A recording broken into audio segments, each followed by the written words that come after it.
ரயில் பயணத்துக்கு தட்கல் டிக்கெட் எடுக்கணுமா? அப்ப ஆதார கட்டாயமா இணைச்சுக்கங்க. இந்த நடைமுறை ஜூலை 1ஆம் தேதியிலிருந்து அமலுக்கு வருது. இனிமே நீங்க தட்கல்ல டிக்கெட் முன்பதிவு செய்யணும்னா IRCTC கணக்கோட ஆதார கட்டாயமா இணைக்கணும்.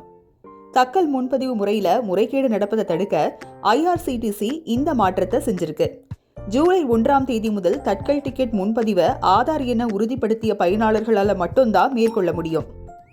ஜூலை 15ஆம் தேதியில இருந்து ஆதாரோட OTP அடிப்படையில் வெரிஃபிகேஷன் முடிந்த பிறகே தட்கல் டிக்கெட் புக்கிங் செய்ய முடியும். இதன் மூலமா சாதாரண பயணிகளுக்கும் டிக்கெட் கிடைப்பதை உறுதி செய்யும் விதமா இந்த மாற்றத்தை கொண்டு வந்திருக்காங்க. அதே போல ரயில்வேல அங்கீகரிக்கப்பட்ட முகவர்கள் டிக்கெட் முன்பதிவு செய்ய முதல் அரை மணி நேரம் அனுமதி கிடையாது.